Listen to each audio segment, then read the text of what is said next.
Ooh. What's up, everybody? Welcome to Tuck Rule Takes episode 237. Episode Kyle Duggar, Carlton Davis of Tuck Rule Takes. The gang is all here. Or you can do Brian Hoyer, Rodney Harris. That's the one. That's the one I was thinking about right there. I put myself on the spot. And I fucked up. Gang is all here. You heard him. I'm Mike, but Al's here. Al, say hello. Hello, everybody. Lively as ever. Liam's here as well. Hello. There he is. He gave me like the holler. I said, hey, oh, hey. Now we're trying too hard. Jesus. We'll save that for next weekend, baby, because we got a big ass wedding next weekend. Can't wait. The wedding season. Al's getting married. We'll be there. Also, little spoiler alert for next week. Odds are, assuming things go well, and I don't know, hopefully, the wedding goes according to plan and the bride doesn't run away from Al and we have time to do the episode. Why are you spoiling Saturday? The plan already? Why are you spoiling it for everybody? You are a jerk for that. You spoiled the plot. You don't even know what I'm going to say. I got nothing else to say. That was all I was going to say. Yeah, exactly. You spoiled the whole plot. The bride runs away. You ruined it. So assuming everything is good for this wedding, we should be doing our first ever, after 237 episodes, live in person, Tuck Rule Takes next weekend.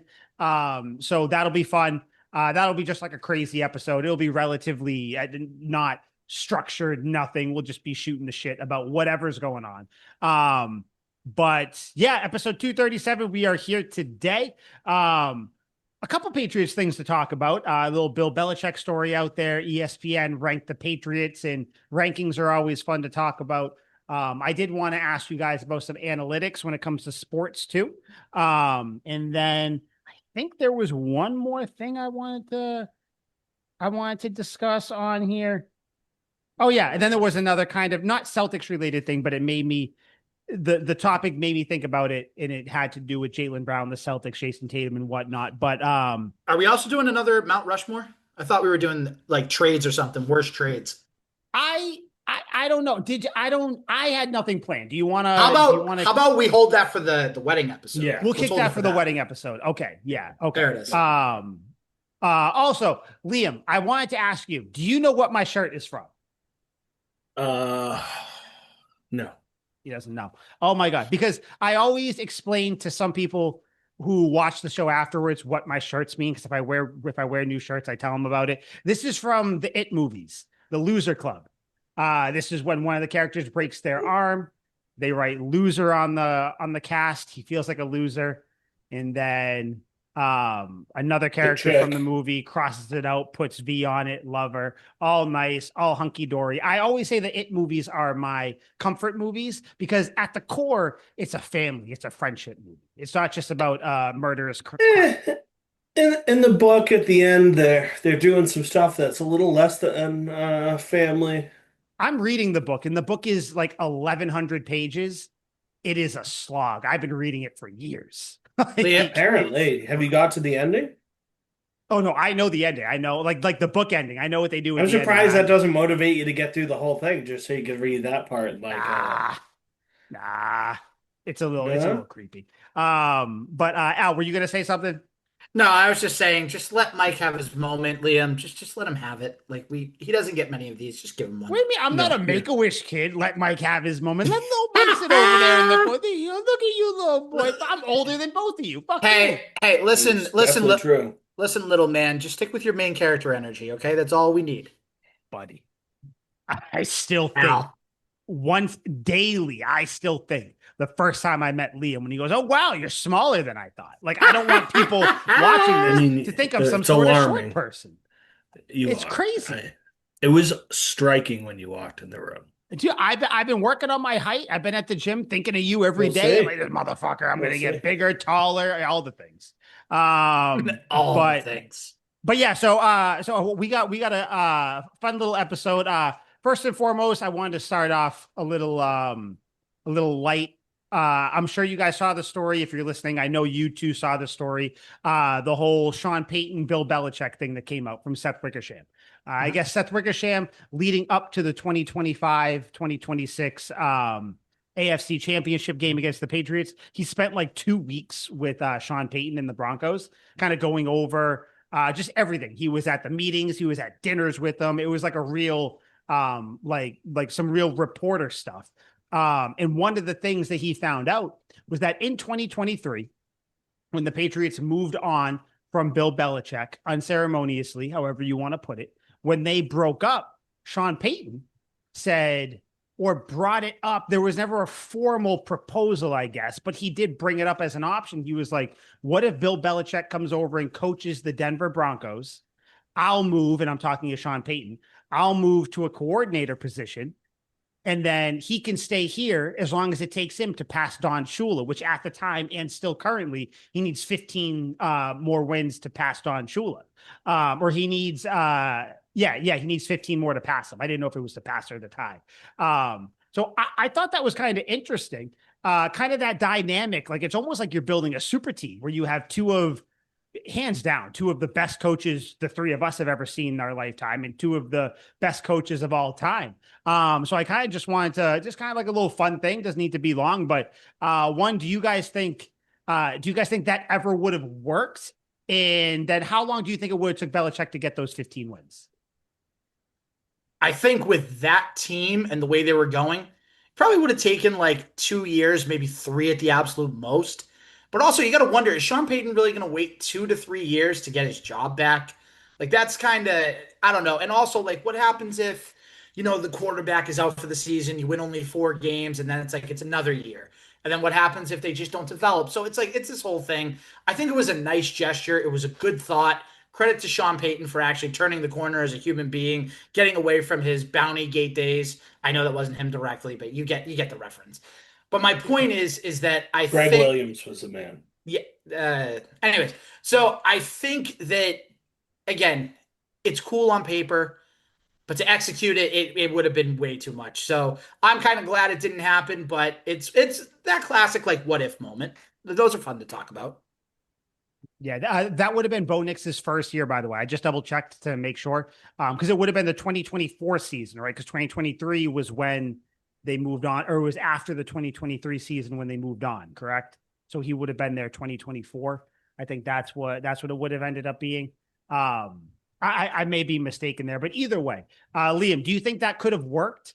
Having like a Bill Belichick head coach team and Sean Payton being a coordinator there? Course, like, dude, this would have been so cool if they did something like this. Like, I gotta say, it's something we'd never seen before, we'll probably never see again. It was the most unique circumstances of anything. I think Al made some excellent points. You have to consider every circumstance here. I imagine it probably would have taken 2 years with a rookie Bo Nix who just started out terribly. As a rookie, like, all those growing pains and whatnot. He looked brutal his first 4 games, I remember Mhm. distinctly a Seahawks game that was just like pulling teeth watching that game. He looked horrible. But yeah, he was brutal. But eventually settled in and ended up being a successful year. The year after that was really good. I think it would have taken 2 years for him to break the record, and I think it would have been awesome. Like I think it would have been a really cool thing for the game to do. It would have been the ultimate sign of respect to somebody. And unfortunately, I can see it now, all the discourse on the internet, like when the Lakers win the championship in the bubble. It's like, oh my God, this was a bubble record for Bill Belichick. Like, shut up. Like, I can see it right now. It's Yep. all the comments are popping up in my eyes. But yeah, it would have been incredible.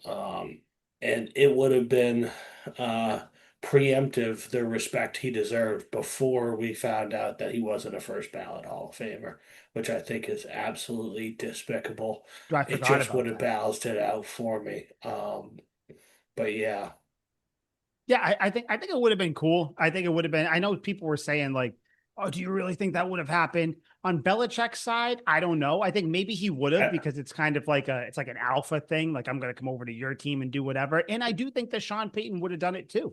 Like I, realistically, because yeah, Peyton and I don't think Belichick, he's they're the alpha type. I don't think Bill Belichick would have taken the handout, but I think it would have been really cool. Yeah, it would have been like I think Belichick's side would have been the one where like it probably wouldn't have happened because like how are you going to tell the greatest coach of all time like hey come here win 15 games and then leave like Yeah. because then like and then you got to think like is he going to Well, be then happy with the assumably he would go roster? be like a GM or a higher up personnel person, which Belichick Yeah. wanted to coach. Yeah, he never wanted to be honest, he really wasn't great at the GM side if we're being I don't think he was flat out bad, honest. but That he was just very up and down. I mean, shit. We just did a couple episodes of the draft episode where like we saw he's a little up and we down didn't do with the it. draft hits. We did the draft That's busts. true. That's true. That's I actually wrote a blog long time ago on Sully's Space, Sully'sThoughts.com, where I went through every Bill Belichick draft pick. And I, in my infinite wisdom, said that he is a good drafter of NFL He players. So is. but yeah, I But think it the just it rulings just would have out. been cool. It would have been cool seeing Sean Payton. I think that team, it would have just been very like almost like Kevin Durant to the Golden State Warriors, where it's like, I mean, you have two of the best football minds ever on one Yeah. team. Like, what I can know they you're not a do? big You college know? football guy, but it would have been like when Lane Kiffin went to coach for Alabama when Nick Saban was the coach. Lane was the offensive coordinator, and you're like, Mm-hmm. man, like this is nuts. Like he was the offensive coordinator for um Pete Carroll at USC when they had Reggie Bush and Matt Leinart and whatnot, and then he became the super successful head coach, and then he goes back to Alabama, and everyone's like, this is a coaching staff like just loaded. Yeah.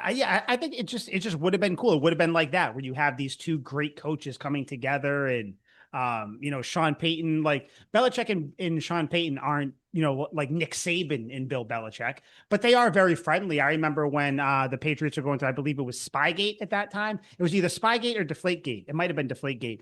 The Saints were kind of like backing the Patriots in that. So like they've always been together for the most part or like on one wavelength. So yeah, I think that would have been cool. But I mean, like I said, Seth Wickersham, the guy who was kind of doing the whole investigative reporting and whatnot, said that there was never any like formal thing done, and like no one ever asked Belichick, I guess, or whatever. But just kind of a cool thing to bring up. So and okay, if you were listening and you hadn't heard Al, he left us again, which he often does because we are peons to him apparently. If you're watching, you've seen Al is back. Al, Liam and I just kind of said that would have been cool to see Sean Payton and Bill Belichick together. Who knows if Belichick would have went for it because you're kind of babysitting a roster, then you got to tell the greatest coach of all time after 15 wins you got to go. Would have been cool, but just kind of final thoughts on that little story from Seth Wickersham there before we move on. Again, it's cute. It's a nice idea, but you know what? I think Belichick, before his time is over in coaching, I think he'll have a chance to break the record. There will be one team that cracks through and is like, you know what? Let's give him a shot. Let's see if he can break it. Give him a couple of years, and then we move on. So Yeah. Kind of a bonus question. Do you think Belichick ever beats the record? Basically, so do you think he comes back and coaches in the NFL? I think I know It's I a tough just question. I know I just said like I think he's gonna come back. Like I think one team gives him a shot, and maybe that's being optimistic. My heart is saying yes, my head is saying no. My mind's telling me no. Who do you, if you kind of throwing it out there, because it would be in a couple of years probably. Any team you think it would be fun for him to come back to? You know what's one team that I think could use a coaching change, and I think he would love to kind of hit the ground running with is the Bengals. They kind of need a change from like Zach Taylor, and they have a good offense with Burrow and Chase and Mhm. Higgins. And you used to have Trey Hendrickson, but now you don't. But you can kind of rebuild that defense and try to build it up a little bit. Say, hey, Bill, take the team for 2 to 3 years, see what you can do. Build up that defense and just keep Joe Burrow healthy. I think that'd be fun. Yeah, that'd be a good one. Liam, do you think Belichick ever breaks that record? And if you do, who do you think he kind of fantasy book? Who do you think he comes back and coaches? Right. They really, really, really, really wish he would, but I don't think he will. I think the NFL is a spiteful, disgusting business, and I can't believe I give them money so often as I do. But I love the thought of him coming back for the Bengals. That'd be sweet because it's like when um it's like when a girl finds a married or a divorced guy with kids. It's like, oh, ready-made family, just add me. That's like what the Bengals need. They have everything. They need a supreme defensive mind to go in there, and he can just fuck off and let Joe Burrow and the offense do what they do, and he can work on that abysmal defense. And what better team to do it than a team that just traded for Dexter Lawrence, has Jonathan Allen. They have two stud interior linemen. Belichick must just love that. I think it would be perfect. Unfortunately, it won't happen. That'd be a really cool one. Like dream scenario if we're just like the floating stuff out there, like and any of the incumbent powers in the league. Like I think obviously Kyle Shanahan and Sean McVay aren't going anywhere, but him on either one of those two teams would be sweet. Mhm. I'd love to see him take like a franchise that I think are lovable losers, like the Cardinals, and make something good of them. A team that's not bad, but they're not good, and just go in there and have another year like 2008 where they just are spectacular and go to a Super Bowl, win or lose. I think that'd be box office, but yeah, I don't think he's going back. I think I think he will because you said the NFL is a spiteful league, it's a little petty league, but they're also a dumb league.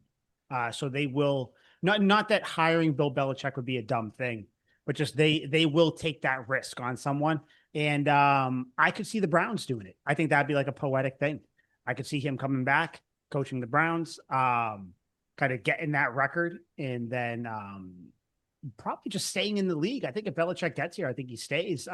One that would be the most fun, just storylines, just for everything, would be if Joe Brady over in Buffalo sucks, can't coach offense, can't coach the team at the same time, and Belichick comes in for the Buffalo Bills. And then he's the coach there for the next 5 or 6 years. I think that would be crazy.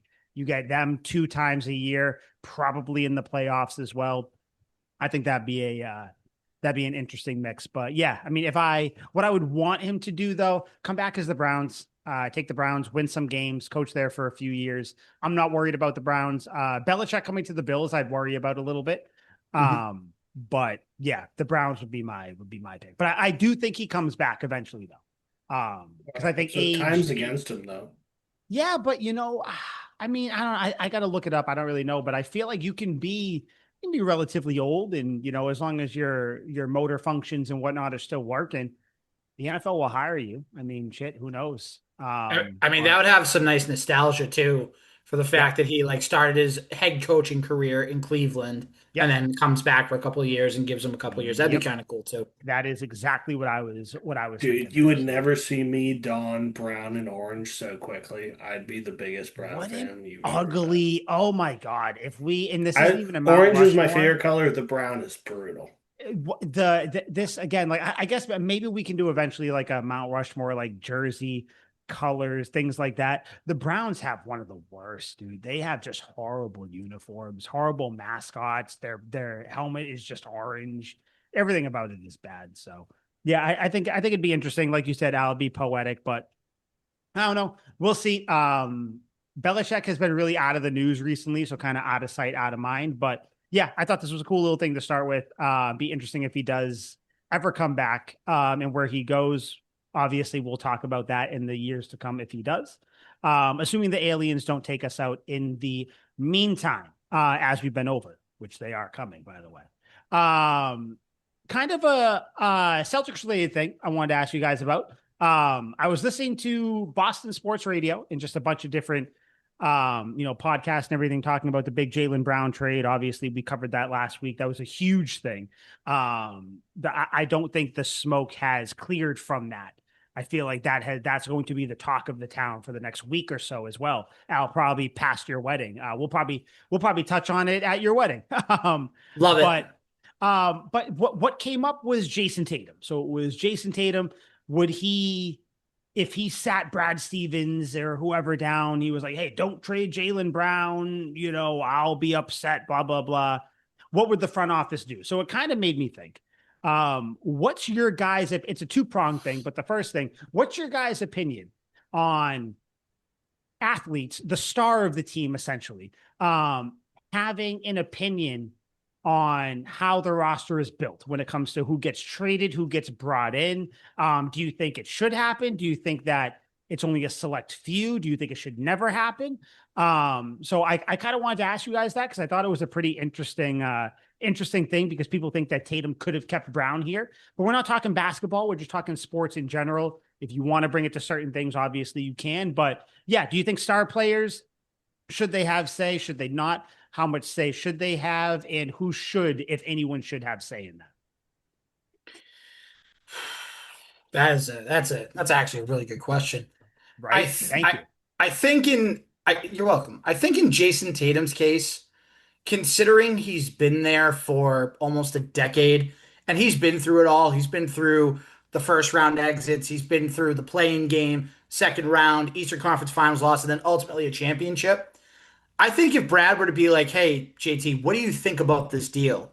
and he's like, "I'm good with it, go for it," or he's like, "No, keep JB here. We need him to win." I think it's fair at this point because I think he's earned that. Now, if you're talking about somewhere like San Antonio with Victor Wembanyama, who's only been in the league for 2 years, I don't think that that has the same that's not the same level. You know what I'm saying? So, do I think that in this case Tatum should have had a say? I'll say I think it's fair to give him a say. And then to answer your second question, can you rephrase that second question, Mike, just so I have it again? What was my second question? Like, How do you did I think it's ask that? fair? What was it? Do you think it's fair?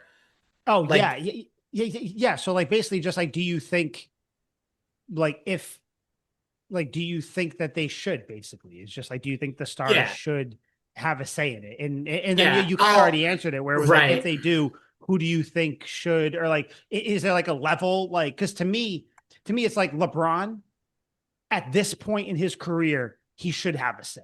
Tom Yes. Brady, when he got 5, 6 Super Bowls, he should have a say. Right. But like, do you think there's a line between having a say or between just being kept in the loop or like kind of just like a general I think at the overall? worst you keep people in the loop because ultimately Jason Tatum's the one that's gonna be affected on the court by this move. So you say to him, "Hey JT, this is what we're doing. Like, this is it." And then he's like, "Okay, fine," or he's like, "That sucks, but business is business." So in the grand scheme of things, do I think that they should have a say? I think it's all circumstantial. I really do. And again, not that Jason Tatum has gotten to like a LeBron level, but the fact that he's almost been here for a decade, like I mentioned, you put in enough time and you've done enough for the city, including bringing home a championship, that I think you do have a right to, at the very worst, be kept in the loop with what's going on. 100%. Okay. Yeah. And again, the reason I asked is because Brad Stevens, they asked him, like, did you consult whatever? Did you consult Tatum or did you talk to him about it?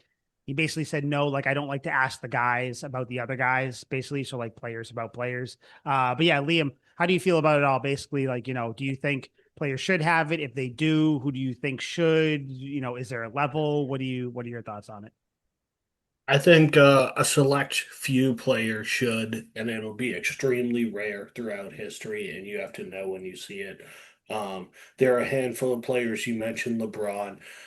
Absolutely, Tom Brady, absolutely. It should be people who have an incredible mind for the sport, who are completely indifferent to bias, or at least try their hardest to be, who have an intense knowledge of schemes and fits and what skill sets a player has and what limitations they have. And it would be completely based on that. It wouldn't be based on how long you've been here, how many championships you have. It should be completely based in intelligence. Like Peyton Manning should have all the say in the world of who he has on his team because he knows everything that's going on the football field. He is the offensive coordinator. Tom Brady would be the same thing. If I was the Suns in the early 2000s, Steve Nash, dude, tell me who you want and I'll go out and get them. You have an insane knowledge of the game, and Steve Nash has no championships. He's Probably going to be a Hall of Famer if he's not already. I don't think he is. But there's no amount of accolades that allows you to have say in the front office. I just think it would be you have to look at somebody and see that they have the mind for it. Like that Giants rookie Arvell Reese who was drafted this year, that guy is a dumbass. Like he has the intelligence of a bag of hammers. I would never ask him anything about my football team ever. He got like a 300 on his SATs. The guy's like, I like football. You're like, fucking Just good play for you. football. That's all we want. Go get the ball. Yeah, Yeah. 100%. You have no idea of scheme, fit, or personality. Your thing is, I'm going to rush the passer on this drive. I'm going to drop to the flat. If you have two fucking responsibilities and you're splitting between the two, and that's fine. Not everyone has to be a genius. Some of my favorite players in the world probably aren't the best schematically and whatnot. There are very few handful of players that I would ask. Players like Warren Moon who have a incredible knowledge of the game, even to a guy like Derek Carr, I probably would have consulted because I think he has an incredible mind for the game. Even like another Raiders quarterback, Rich Gannon, I think have supreme mind for the game. Neither of which are stars, but they just can think the game very well. Um, other players less so. I'm probably not like, hey, Deshaun Watson, come in here. Who do you think we should get on this roster? I think Deshaun Watson, all the schemes have been kind of tweaked to go to his skill set. And he's really good at playing his own game. And he's a Michael Jordan of football, but he's not picking apart a defense like Peyton Manning is and whatnot. Like it. If I'm coaching Michael Vick, I'm like, Vick, who do you want? Like, I'll get you anyone. Like, you're a genius. He's got an incredible football mind. But yeah, like Drew Brees, stuff like that. But I don't think there's length of time. It's not like, oh, you've been here 15 years. Now you get choice in the front office. Like, I don't want Gronk picking who's coming on our team, to be quite frank. Like, I'm sure he's a super smart guy, with some things and mostly not smart in every other aspect of it. But like, no, I don't want him picking because he's been here for 12 years or whatever. Like, no, we're good. Like, fucking, yeah. Yeah, I think, and it's funny, you mentioned a lot of the people you mentioned that you would let pick were quarterbacks. And I think that's where it really is a case by case thing, where I think if you're bringing an offensive piece, an offensive weapon, I think depending on your quarterback, like I don't even like Drake May, for instance, the Patriots shouldn't be consulting Drake May when they're drafting Eli Raridan or when they're bringing in AJ Brown because you're young at the position, you don't know, and the team is also still trying to build. But if you have like a Liam, you'll love it. If you have like a Jalen Hurts, or if you have like you said, Peyton Manning, Tom Brady, any sort of established type quarterback, even maybe not as much, but even like a Justin Herbert type, if we're gonna try to go get an offensive guy, we're not gonna say like, hey, who do you want? And we'll go get him. But we are definitely going to keep you in the loop and, kind of have it be like a collaborative process. Not as much. And again, the anomalies are your LeBron James, are your like Dirk Nowitzki. Or Dirk Nowitzki when he was with the Mavericks, or like Tom Brady. Like those are your people where it's like them will ask you. For Brett Favre, I'm like, no, dude, like, no. Nope. You threw a 99 route on the sideline in cover two. It worked because you're a lunatic and you have a crazy arm. Yep. But no, I'm not letting you pick who we're fucking taking on this team. Exactly. So that's the thing where Brett Favre, established quarterback. Sick. Hall of Famer, 2 Super One Bowls. of the best of all time. But I'm not going to ask you. So it is a case by case thing where like I'm not Aaron going to ask Rodgers, I'm asking you. Exactly. One, because of who he is. Two, because he's a little bitch too. So you want to make sure that he likes the people who are on his team. Definitely not. Yes, he is, and he's going to suck this year. I can't wait. Genius. Bring me week 2. It's week 2, right? Where the Patriots play them. Week 2, they're playing the Steelers. He's going to get his shit pushed in by Gabe Adams. Dude, he's going to have 3 touchdowns. It's going to be embarrassing. I can't wait. He's going to be tasting ayahuasca for the next 5 weeks. Fuck Aaron Rodgers. He's going to be so good. I didn't know I was so feisty about him. But yeah, I think it really is just like a case by case thing. And just to kind of bring it to the reason why, I don't think the Celtics should have been asking Jason Tatum, like, hey, do you want to? You and him don't really get along that much anymore. Like, okay, we'll get rid of him because my job as a coach is to manage the personalities, to be a leader of men, as Stephen A. and everybody says. Like, I'm not going to get rid of someone because you don't like them. Or like, I'm not going to bring someone in just because you like them. Case in point, Mohamed Sanu, when Belichick brought Mohamed Sanu in, everybody said that would Brady wanted him. So Belichick said, okay, we'll go get him. And like kind of shitty on both of their parts for getting him. And Mohamed Sanu was a fucking bust when he was here. But like, there's just kind of one of those things where it's almost like pitchers in baseball where you go out to talk to them. No, I want to stay in. I want to stay in. I want to stay in. Grady Little kept Tim Wakefield, or like again, like big things. Grady Little keeping people in for the Red Sox. Like at some point, you have to do your job. So I think if you have a star player, you keep them in the loop. Like I think Tatum, whoever should be kept in the loop, whoever your star player is. But I don't think you're asking their opinion necessarily. I don't think they're sitting in the meetings like, oh yeah, we should ship out 2 firsts and 2 seconds for him. Like, no. We're just telling you it is what it is. And if you have such an issue with it, then we'll have a conversation then. But we're just giving you the respect that we're going to keep you in the loop. So yeah, I think that your star players should be kept in the loop. There are your few that maybe you give a little bit more leeway to, but yeah, I just saw it funny because I'm sure you guys saw it too, where like people are shitting on Tatum, being like, if Tatum wanted Jaylen Brown, he could have sat Brad Stevens down and said, I want him and blah, blah, blah. Like, I don't think so. I've seen Tatum pull up, 3-pointers in double coverage with like 20 seconds on the shot clock. I'm not asking him who to put on our team. No, exactly. Like my job as the GM, the chief basketball or the chief baseball operator, like whatever, is to run the team. Your job is to be successul. Like I'll take the coach's opinion into consideration, not yours. So yeah, I just thought it was an interesting thing. But yeah, I got nothing else on it. You guys want to move on? Yeah, let's move on. Okay, Al, calm down. Do you guys want to go main character energy? Do you guys want to go? Oh my God. Yeah. Clearly been talking way too fucking much. I'm so sorry. I'm so sorry. Oh my God. I feel so bad. You don't have to say sorry to me. You know who you have to say sorry to. I know. And I'm saying sorry to those people. And like, I hope they listen and they're like, oh my God, like we feel for everybody involved. Like it's tough. It's a 3-man weave we're trying to run. There's a lot of topics. We all like talking. Like, my God, I'm so sorry. Not just, Mike, main character energy. Fuck you. Well, not fuck you because I feel bad saying. Yeah. You were great up until that last point. You screwed that up. They're a little better, right? Just sons of bees. Just move up. Do you guys want to go? You want to talk about the analytics a little bit, or do you want to go to the NFL rosters ranking for ESPN? Those are the last 2 things we got. Let's do the rosters because I feel like you got a lot to say on the analytics. I feel like that'd be a good way to end. Yeah, it upset me. Yeah. So the ESPN puts out their rankings. Oh yeah, I'm sorry, Liam. I didn't even give you an option, but I guess Al is You're good. He's the guy.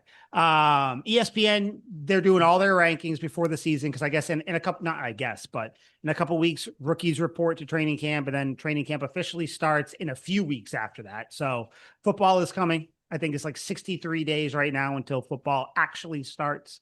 But ESPN did their rankings of the NFL rosters.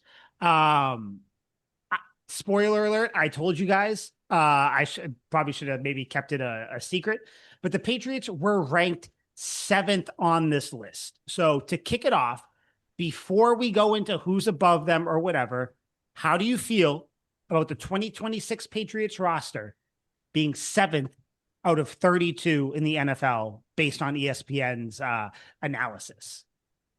If you're talking about from where this roster was exactly 2 seasons ago till now, and you're telling me they're ranked top 10 in terms of their total roster, that's a pretty damn good, swing right there. That's a great turnaround, some might say. But when you look at the list and you see some of the teams that are above them, you say to yourself, how is this team not top 5?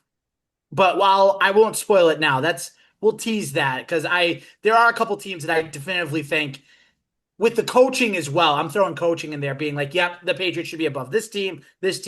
Like there's no doubt in my mind. Liam, how do you feel about it? 7th, which is crazy. Who'd have thunk it, huh? Yeah, it's weird.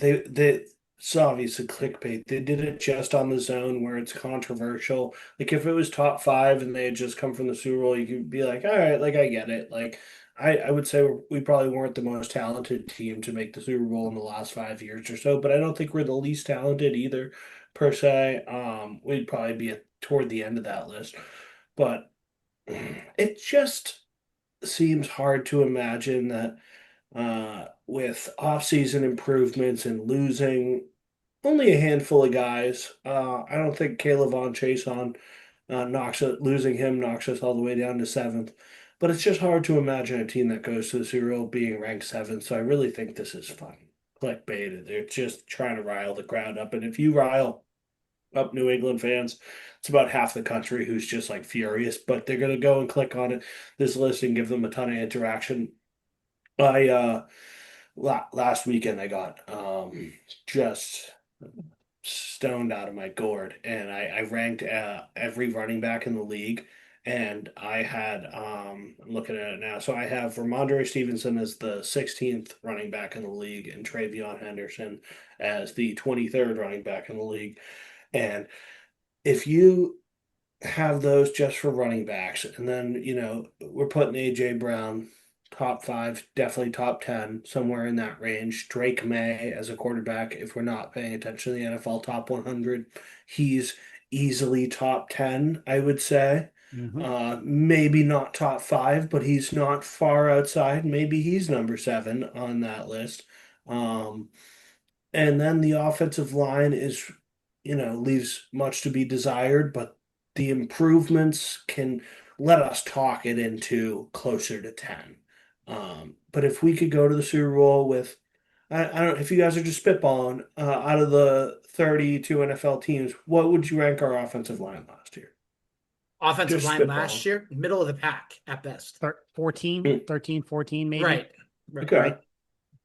Okay, so that seems fair to me. So let's, since this is a Patriots podcast and we got Elijah Vera Tucker, who's a proven talent if he can stay healthy, let's talk ourselves.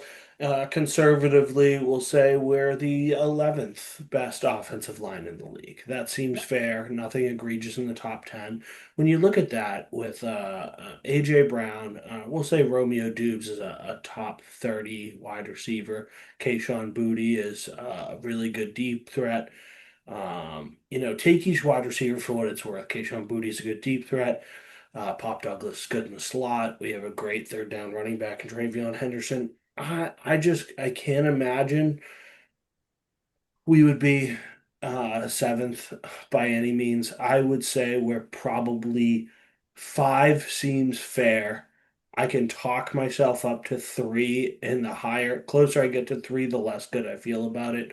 I would say five is comfortable, four is ambitious, and then you could talk me at lowest down to six. Yeah, I Mhm. I like that. I like that. I think you're going to be. I think the three of us are going to be kind of upset with some of the teams they have above there. Um, but yeah, so I'll go through them, and yeah, I do think the seventh is definitely, Liam, like you said, it's the perfect room where it's like you're not necessarily going to piss people off enough to like Yeah. reject the list, but it's at a point where It's gonna be people like on both seventh, sides. really.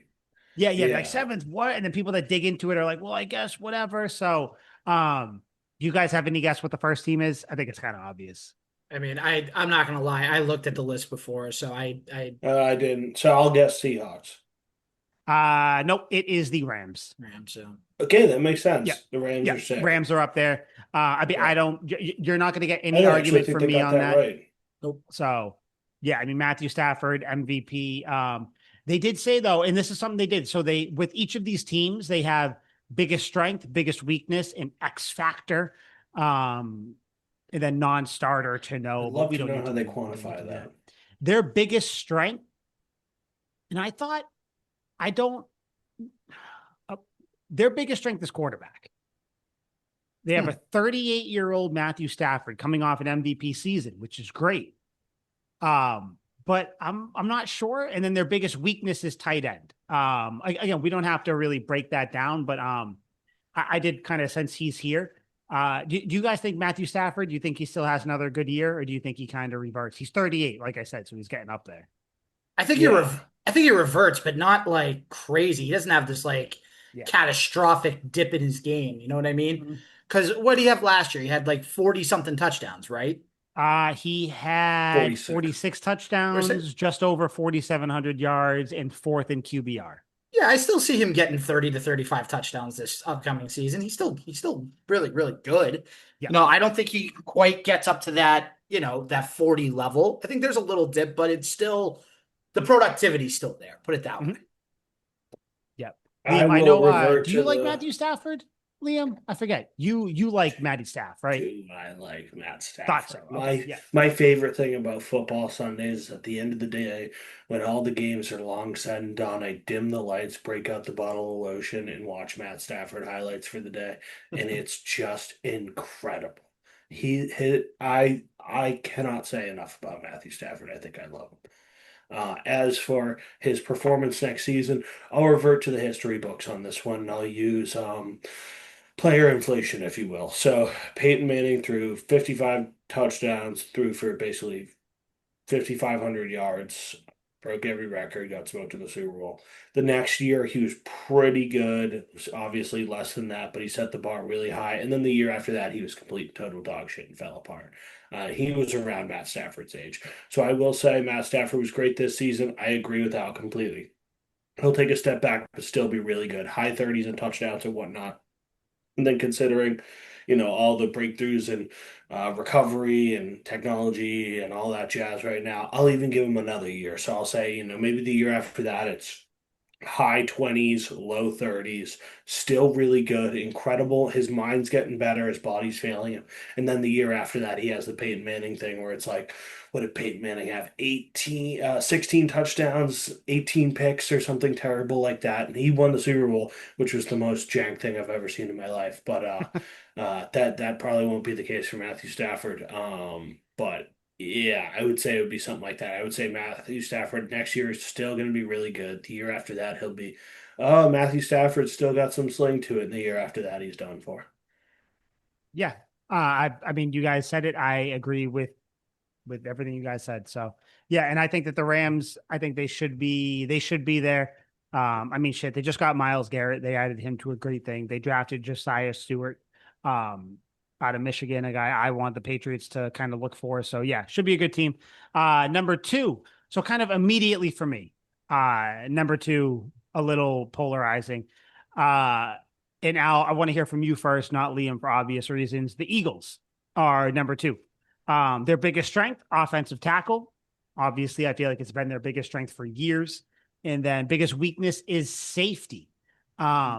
Personally, I think they are a little high on this list, but they definitely deserve to be top 10 for sure. I do think they're a little high. I'm not going to freak out over it, though. But yeah, Al, how do you feel? Eagles being number two, best roster in the league, the second best roster in the league. I think it's high. I think it's too high. And I think it should be kind of like, I think the Eagles should be down to like maybe at best five, realistically seven. Their floor would be like nine, something like that. I don't know. It's just when you lose AJ Brown, who was productive for you for years, and then you replace him with like a couple receivers that you're like, okay, like these are okay signings. You drafted that Lemon kid who's supposed to be like a stud receiver. Liam's glasses are hilarious right now, by the way. I can't help but laugh. It's very, very funny. Yeah, I think there are other teams in this list that are more deserving to be at the number two spot than the Eagles are right now. Liam, keep it to like 3 minutes. Three How do you minutes. feel about How about 30 seconds? how do you feel about the Eagles being number two Oh, on the NFL rosters list? Oh, they're the best in the world. They should be Well, number one. Here it comes. my only problem I see is I don't understand how this team is at number one. The Rams are a fantastic team, but the Eagles should far and away be number one. I understand you come in here with all this, defamation, like, oh, this lemon kid. I can't believe this lemon kid. No, no, let's not play this game. We're not going to, be over here gerrymandering or whatever technique you think you're doing to besmirch the Eagles players' names and whatnot. We're not going to have any of that. Yes, we did lose AJ Brown. Yes, it's a travesty. Yes, I'm devastated, but I am quite satisfied with the outcome. If there had to be an outcome, which there was, overall, we have the best offensive line, the best running back. Our quarterback is an absolute stud. The receivers are more than serviceable. The system's fantastic and proven it works. The defensive line is at least top three in the league. The linebackers, we have one of the best middle linebackers in the league, and Zach Bond. The team is loaded top to bottom. Really, the only flaw, yes, they absolutely would be right, is safety, but they're underscoring my man, Andrew Makuba from Clemson, who's going to be more than capable. And we're sliding Cooper DeJean to safety this season. And white guys playing safety, it works. That works very well. If he can play corner, I have no doubt he can play safety. It's not like that thing where he gets super old and then plays safety like Charles Woodson did moving from corner to safety, or McCourty did moving from corner to safety. But when they do that, it tends to work out really well. So I'm sure Cooper DeJean is going to be a fantastic safety. I really don't think this team has any weaknesses. It's going to be an electric season. Go Birds. All right. So Eagles are number two. We'll move on. Number three, Liam, you said they were number one, or that was your guess. Seattle Seahawks. I going to keep this short and sweet. I think this is the perfect spot for them. So I think Sam Darnold brings them down from if maybe you wanted to put them 2 or 1. But I think on the whole, Seattle Seahawks, third best roster in the league. I'm good with it. Interior defensive line is their strength. Running back is their weakness, which I agree with. They just lost Kenneth Walker, and Charbonnet is coming off a torn ACL. So how do you guys feel about that? Seahawks number 3. I'll give it to Mr. Eagle himself over there. Eagles fan? Yeah. Go Birds. I would say that's probably fair. If the Patriots are going to be 7th, I wouldn't mind pushing the Seahawks back to 5. Their team is really good. They lost some defenders. They did lose Kenneth Walker as well, though I think Zach Charbonnet is going to be just fine. And they still have Kenny McIntosh, and they have a handful of guys that I'm sure are going to be just fine. They drafted some guy Price as well. I'm sure he's going to be all right. But in the grand scheme of things, like, I'm sure they're going to be in the upper echelon. I would probably have them closer to 5. Al, do you have any prevailing thoughts about it? I think that they should probably be 2 on this list. And I'm not saying that to spite Liam. I'm saying that as you are the Super Bowl champions. You have a right to be at least top 2 in the league in that regard. You want to say the Rams should have beaten you last year, fine, whatever. But you dominated in that playoff run, and you dominated in the regular season. So yeah, and I do agree with that to an extent, where it's like, if you're the reigning Super Bowl champion, then you have the right to say that we're the best team until proven otherwise. correct. So I would agree with that. Maybe we move the Seahawks up to 2, and then the Eagles up to 1, and then the Rams back to 3. All right, number 4. Fucking guy. Give me 1 second, guys, because I'm sick of this fucking team, and I'm sick of the league overvaluing. Oh, here we go. Team, this is good. This quarterback, this new head coach, which they're not thinking of. Last time I saw this quarterback in the playoffs, he was throwing the fucking ball backwards. That was really cool. I am number 4 on the ESPN top rosters in the NFL is the Buffalo Bills. And I want to get your guys' thoughts on it, obviously, but I just need their biggest strength. I'm reading from what it says. Quarterback, what else could be the answer? As the team has 2024 NFL MVP Josh Allen. 3 years ago, we're living in now, once the 2026 season starts. Listen, Josh Allen, great quarterback. Yes. Yes. He won an MVP many years ago. The league needs to stop the infatuation with the Bills and Josh Allen and be like, oh yeah, they're going to win the East. Why are they going It's to? The almost like Bills have they're a a meme of tougher. themselves. Yes, dude, the Bills have a tougher start to their schedule than the Patriots, but all you hear about are the Patriots. The Bills, I believe, have to play the Rams. They have to play all these teams, the Chargers, which is a tough team. But no, we got Josh Allen and we got Buffalo. Circle the wagons. Here we go. Fuck the wagons. Fuck Josh Allen. I'm sick of them. I like Haley Steinfeld, so I like her, but fuck Josh Allen. I'm sorry. I want to like Josh Allen, but I can't. I'm sick I don't even like her. of the league valuing them so high. And there's another team on this list that they value way too high as well that we'll talk about too, because I think they're next. Yes, But I yeah, am how do you curious. guys So let's compare wide receivers here. Is anyone Please. taking DJ Moore over AJ Brown? Not No. a fucking day in my life. And no one in their right mind would. Is anyone taking Keon Coleman over Romeo Dubes? I wouldn't take Keon Coleman over Efton Chisholm. I would take Keon Coleman if he gave him to me for free. He went to FSU. I think he's disgusting. Send him back. Is anyone taking Josh Palmer over Kayshon Boutte? No. No. Nope. And I assume no one's taking Mecole Hardman over Mac Hollins and or Pop Douglas. He's fast. That's it. The only other guy you forgot is Khalil Shakir, which Oh, I guess I did would. forget I would. Khalil Shakir. Actually, that's perfect. Khalil Shakir, Pop Douglas. Maybe people would swing. Cool. Shakir. So you got a slot receiver. Yeah. Awesome. Yeah. Great, Liam. Like, that's fucking swell. They do they still have what's his name? Bosa? Is he still on this No, team? he's gone. No, Bosa's a he's free agent. he's gone. They got Bradley This is Chubb. awesome. Bradley Chubb. Yeah. They got sucks. Chubb. Okay. They got Ed Oliver, and Yeah, they got who's fine. CJ Gardner Johnson as Monster, safety. Those are but their like guys. largely ineffective. D. Alford, I didn't know he was still in the league. Dude, I wouldn't take a single person. Dude, this team sucks. Actually, the only one I would do, I would take James Cook at running back because I do like him. I do think he's good. I wouldn't take Dalton Kincaid over Hunter Henry. I mean, you guys know I love Hunter Henry. We all love Hunter Henry. I wouldn't take Josh Allen. Drake May is a wash to me. Like that's where I'm at with them. James Cook, I would take. Their receivers, none of them I would take over it. Their offensive line, not really on the whole. You might be able to pull pieces from here and there. That's a wash. Safety, nope. Corner, fuck no. Edge rushers, the ghost of Bradley Chubb, get the fuck out of here. Defensive tackles, Ed Oliver is good. So is Christian Barmore. It's a wash. I'm sick of the league sucking off the Bills. It's frustrating.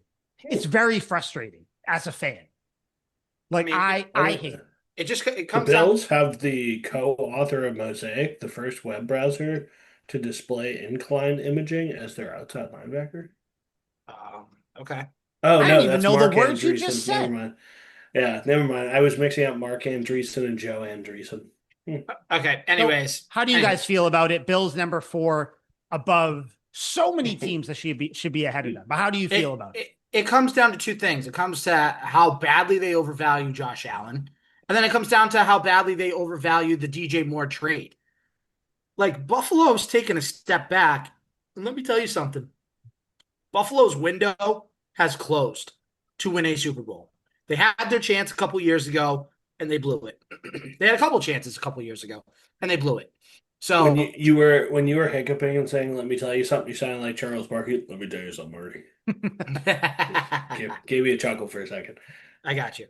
But yeah, I mean, honestly, like there's nothing. Yeah, there's nothing to it.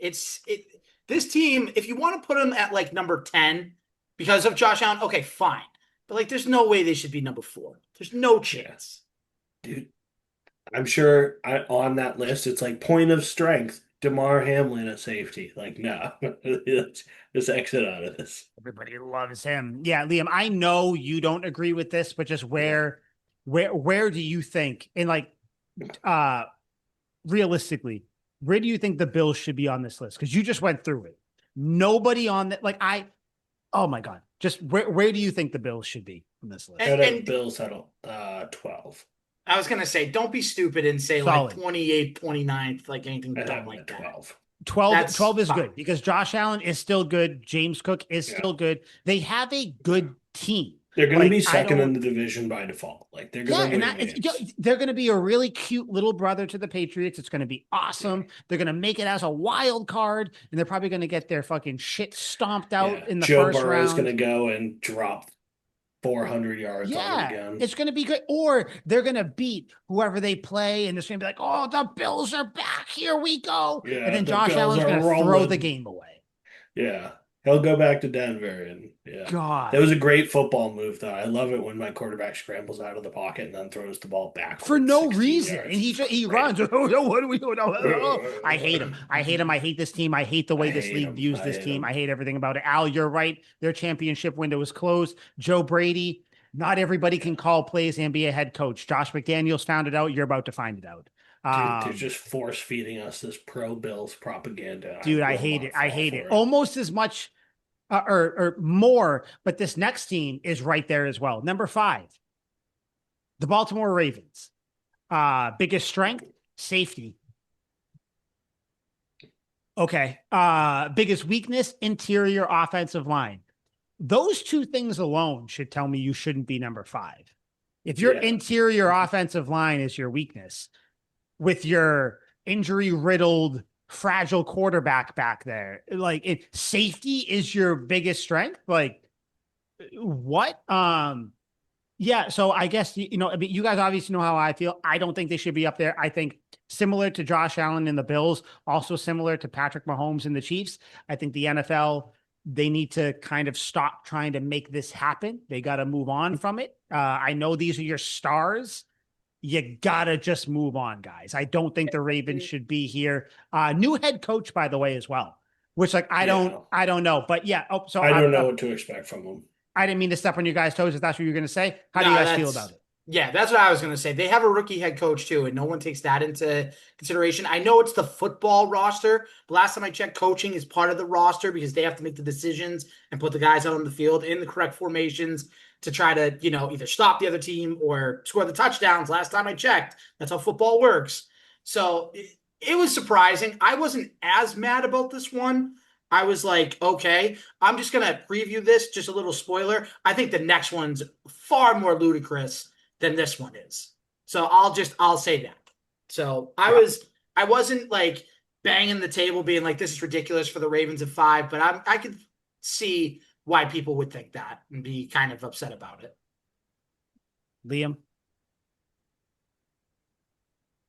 Who the fuck do they throw to on this team? I understand they probably don't throw the ball a whole lot, but Rashad Bateman, Zay Flowers, they're really not moving the needle here with the wide receivers. I understand Oh, they're safe. Liam, you don't know. There's a rule with the Ravens. You have to be 34 or older to be a wide receiver. Right, of course. Yes, yes, yes. So I'm just waiting till the Crazy. early season for them to sign. I don't even know who's still on the market. They'll Stephon take Diggs. DeAndre Hopkins back. Yeah, I hear Torrey Smith's coming out of retirement for another go around with them. I'm not sure. I will say their safeties are sick though. Like Jalen Hawkins, Malachi Starks, and Kyle Hamilton. Like those are 3 studs.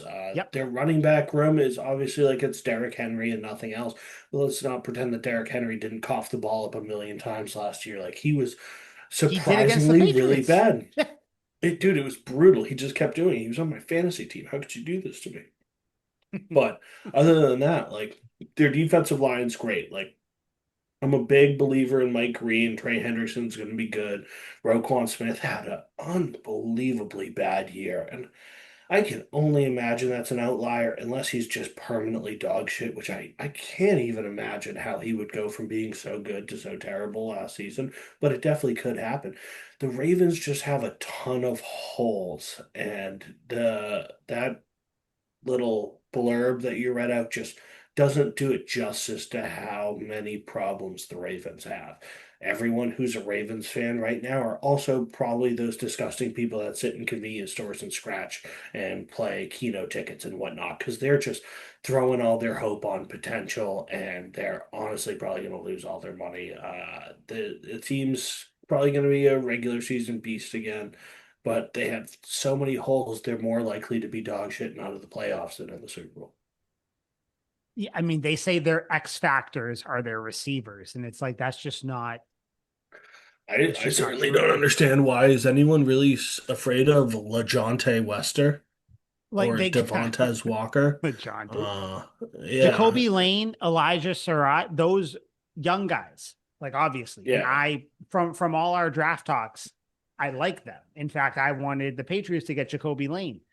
But let's not say that they should be number 5 on this list because of that. Yeah, yeah. I think And it's Mark Andrews strange. sucks. Mark Andrews is just blows. Mark Andrews is how they throw the ball. I think it was Al, or maybe it was you who said, like, I don't know how much they throw the ball. It's basically Mark Andrews, Lamar Jackson Yeah. runs, and he throws to Zay Flowers wide open down the field. Like, that's it. Yeah. So, yeah, this is crazy. This is just like malpractice to me. Like, you're kind of It is. just voting for a team based on stars or whatever.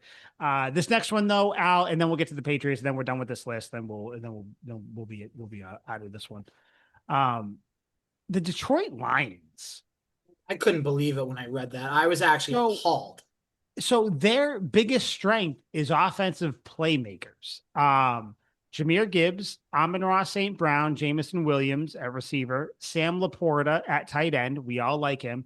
Their weakness is their secondary. So I I go back and forth because Al, my first reaction was yours, where it's like the Lions, like they've underperformed. Like, what are we talking about? But if you look at the roster, they got Aiden Hutchinson on defense. Oh my God. Back from an DJ Reed injury. at corner. Their defense is nothing to really like write home about, but they do have a decent Their defense. linebackers are good. Yeah. But again, it's something that's going to jump off the page necessarily, like no big names, so to speak. Good people, but then you have running back Jameer Gibbs. I think we're all fans of Jameer Gibbs. Amon-Ra St. Brown, one of the best receivers in the league. Jamison Williams, one of the best number 2s in the league. And then, like they said, Sam Laporta, probably one of the better tight ends. And then their offensive Mhm. line is pretty good. Nothing, it's not like the Cowboys of old or the Eagles or anything, but they have a good Definitely not team. the Eagles. But like my thing is, I guess if you're looking at the roster, they have a good roster. So like I go back and forth on this. So I don't really know where I land, but where do you guys land? Detroit Lions, number 6 on the list, best rosters in the NFL. Um, I don't even want to like spend as much time as we're going to on this. I think it's appalling. I think it's a joke.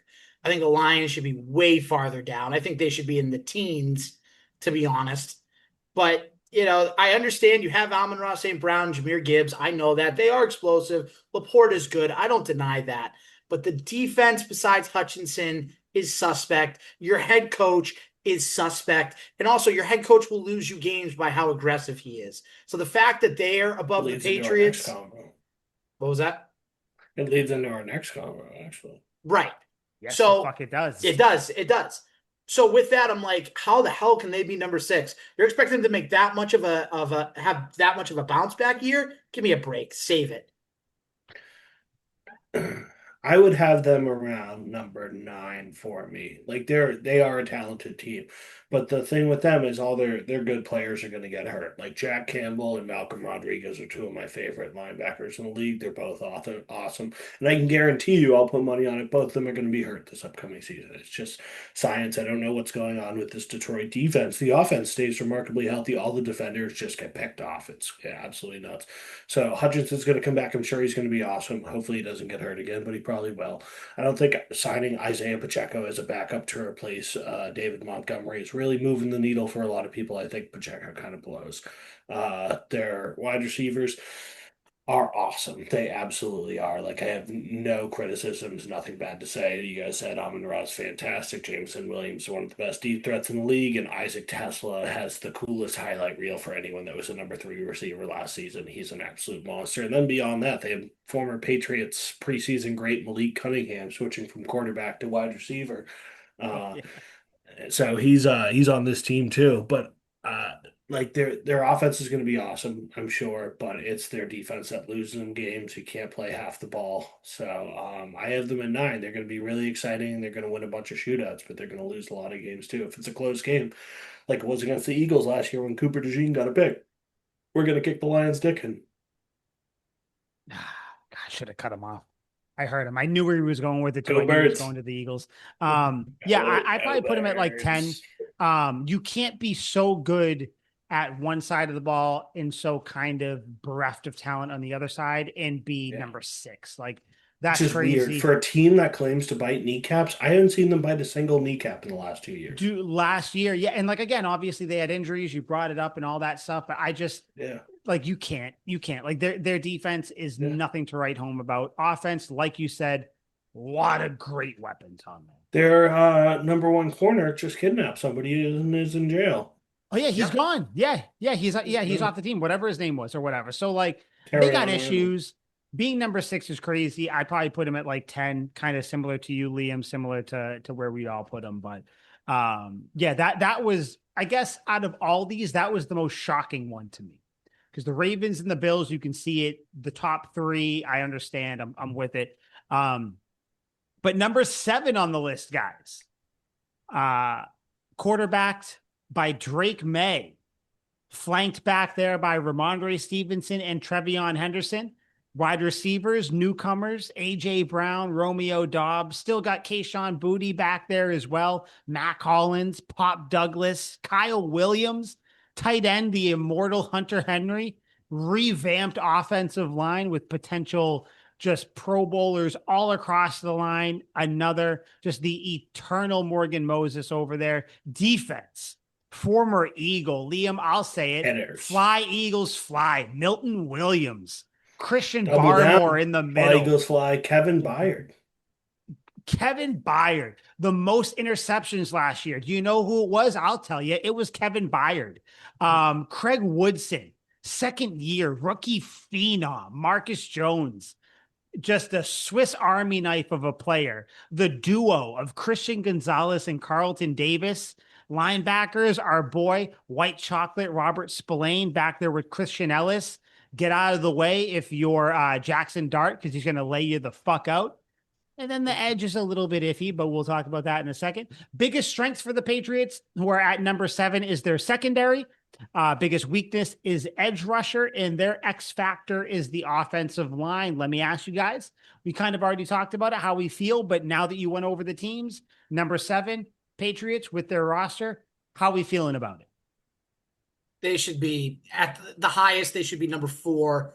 The lowest, they should be number 5. I mean, there's no reason this team can't be a top 5 team in the NFL when you're the defending AFC champions, by the way. Just keep that in the back of everyone's mind. They won the AFC.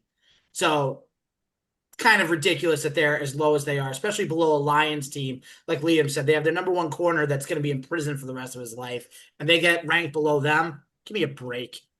I think it's safe to say that the Patriots are far and away better than the Ravens, Lions, and Bills, which are all in the conference. So yep, let the record yeah, show. and I think our bias is going to come into it because we are Patriots fans, but looking at it, this is a better roster. Like, if you're going strictly on that, which is what they claim they're doing, you know, not on strength of schedule and what they did last year compared to this, their offensive line, sure, they have a question with Elijah Vera-Tucker with health. And I guess if you want to say a question with Will Campbell, even though before the injury he was fine, their offensive line, good. Wide receiver room, I would say top 5 in the league. Quarterback, runner up to the MVP, Matthew Stafford. Running back, solid running back room. Defensive line, very good. Edge rushers, sure, a little below, but then the secondary is great. How can you say this team, this roster isn't top 5? And like, you can say, oh, you're splitting hairs, 7th and 5th. No, this shit matters because the Patriots have been disrespected ever since that Super Bowl loss. And it wasn't a good game. The Patriots did not play a great game. But I think that the Patriots and Mike Vrabel will key on this and kind of push this throughout the season, I'm sure. They're being very much so disrespected by the NFL and the fans this year. And this list shows it. 7th seems cool if you're a fan of like the Browns or the Cardinals. Like, I wish we could get there one day. You never fucking will. The Patriots being number 7 seems fine on the surface. But like we just said, they should probably be number 4. And it's upsetting. It really is. Like you guys see the disrespect, right? Like, it very much seems like this team is being disrespected from last year, right? We're back. Duval. Dude, where are the Jags? I want to look to see where they are.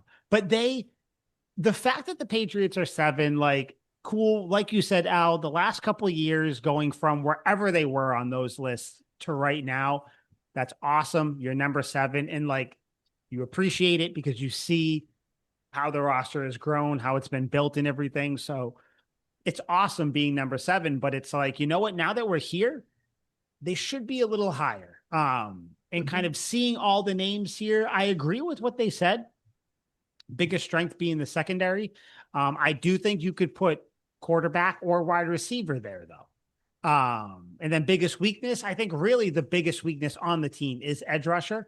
But yeah, biggest strength, like, you guys agree with the secondary, or would you put another position group there?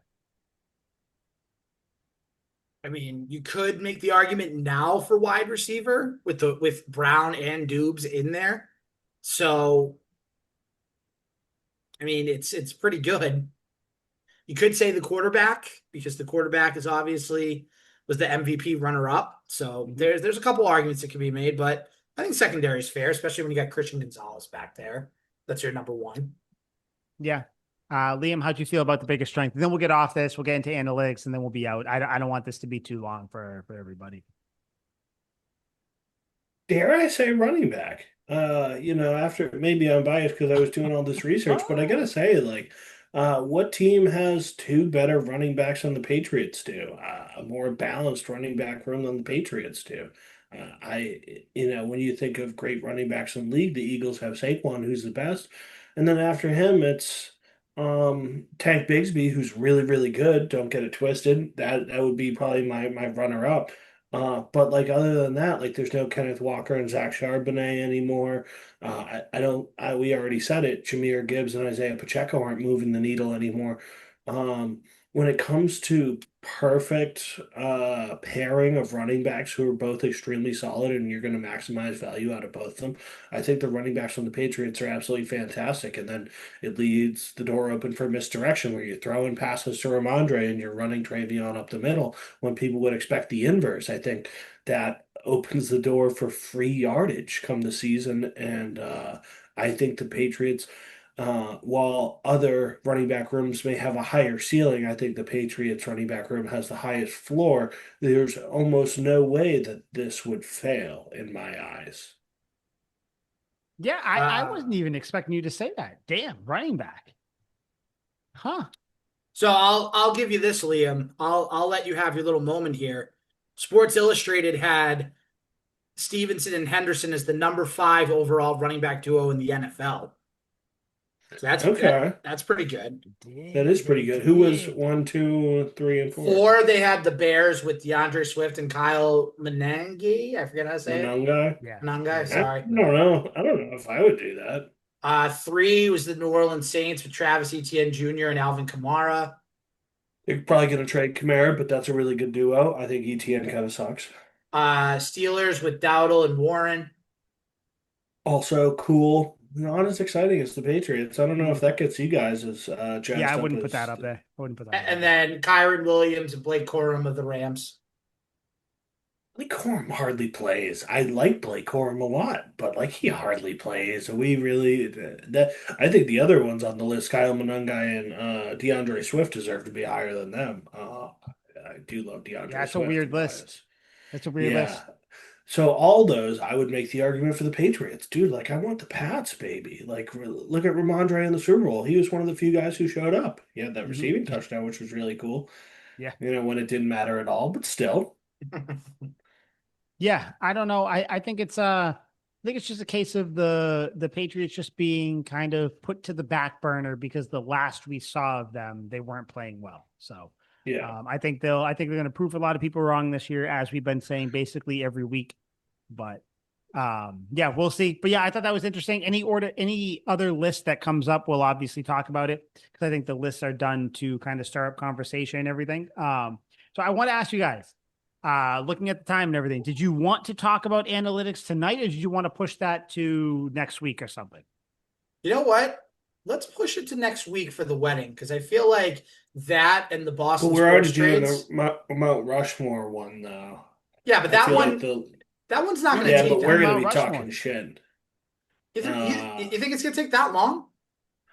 I no, don't even but think I we need to think do Mount Rushmore next week. I think we can just shoot the shit, analytics, whatever you That's want to fine. talk about. We can push the Boston sports trades back. We can do that. Doesn't matter to me. I kind of wanted to do it. If you want All to right, do then we'll that, I do have that next so week much. then, I man. have Fuck so it. We much. don't even need to do the analytics thing because my thing basically No, I it have doesn't so much even research. I want to do the analytics thing. then you know what? Let's do it. My point with analytics, and I sent this text to you guys. And Liam, I'll kick it to you because I did look up some things as well. But I think analytics is ruining sports across all leagues, some more than others. I think it has destroyed the NBA. I think it has destroyed not just baseball, but it has destroyed the Red Sox. I think it is creeping into football. Hockey, maybe not as much, but it is still going there. And this was another Celtics originated point where it started, Jalen Brown isn't even a top 50 player in the NBA based on analytics and all these other things and all these different phrases and buzz terms and buzz stats that all these nerds bring up. And I say nerds lovingly because I like to think I am one. You But definitely this is the bad section of nerds that use analytics and forget about the human element of things. I hate it. I hate how we judge players based solely on stats. Al, you're a baseball fan. RBIs were one of the biggest stats growing up, but now people don't put as much weight in RBIs. So what I want to say, and that's runs batted in, if you're not a baseball fan, what I want to say is I feel like we're putting too much into all these stats that maybe people haven't heard of or whatever, and EPA and DVOA and WAR and BIP and all this shit. If you're listening, you probably don't even know what the majority of those terms are, and you shouldn't, because the eye test should tell you everything. For instance, Jalen Brown, top player in the NBA, you should want to keep him if you can. Certain pitchers, yeah, they might not be good against certain left-handers, right-handers, but hey, how are they generally? They're good. Like the Drake May Matthew Stafford thing last year got into a lot of strength of schedule and they weren't playing this eye test. What does it tell you? Drake May should have been MVP. But yeah, I hate analytics. I'm off it. Stature for nerds, as Bill Belichick once said. But yeah, Liam, you said that you kind of looked up some stuff with this though, yeah. with So analytics I and have whatnot. massive arguments for and against, and in the interest of time, I'm gonna go through every fucking bit of it because I did this research, god damn it, and I want to go through this, and also I have a huge piece of this that is mostly blank that I need to be filled in by you because I looked at three sports because I don't know if analytics has bled into hockey, but I looked at football, baseball, and basketball, and Got for it. Yep. baseball, I just have points and no opinions, which I need the opinions of you.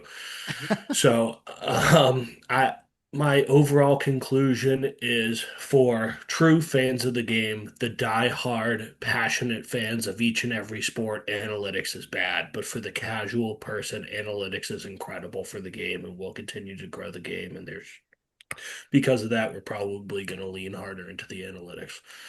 So, for the casual person, uh, at least in football, the analytics just cater to them entirely. It heavily prioritizes the passing game.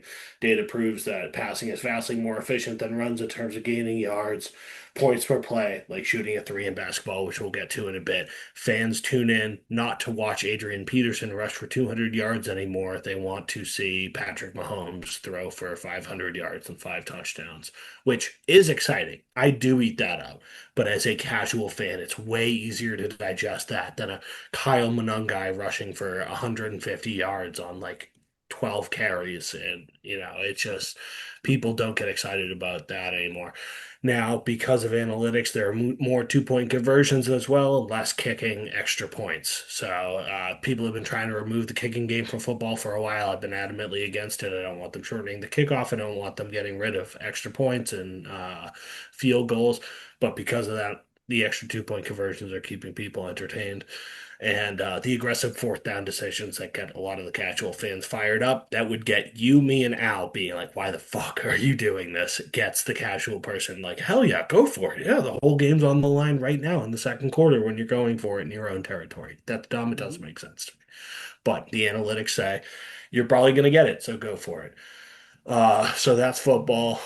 Basketball is obviously the 3-point revolution. I think it's absolutely destroyed the game. I think it's despicable. Every team plays alike now. But if we're talking about the benefits, casual fan will go in and see each team chucking up threes is going to be higher scoring, more action, more chance for players to go on heaters from three. And it's like, oh my God, Spencer Dinwiddie just hit his 12th three of the game. Like, it's fucking Spencer Dinwiddie. How are we so excited about this? The way basketball is so interchangeable now, where there's space all over the place, it's no longer the 2000s. You don't have Shaq in the middle of the paint. You have Kristaps Porzingis, who's at the 3-point line. The paint's wide open. The spacing's unbelievable, leads to more scoring. All 5 players have to be able to do the exact same fucking thing. They just want clones of everyone who can do the same thing. And that leads to more exciting offense. And then it also leads to more trades because of that shit, like Jaylen Brown being like, well, analytically, he's the 13th best player in the league. If we trade him for Paul George and then draft this guy and this guy, we can make that up in the aggregate. Quote from Moneyball. And then for baseball, I need you guys' opinions here. So the arguments for analytics that I were able to find, front offices can look past flawed traditional stats like batting average to find highly impactful players using modern metrics like on base, good old Billy Bean, plus slugging or weighted on base average. So my thing with baseball, and Al, you probably have some too, which is like exit velocity, exit velo is a big thing. Like how hard does the ball come off the bat? Like the shit means nothing if you're hitting it at people, or like time of game, when you hit off pitchers, whatever.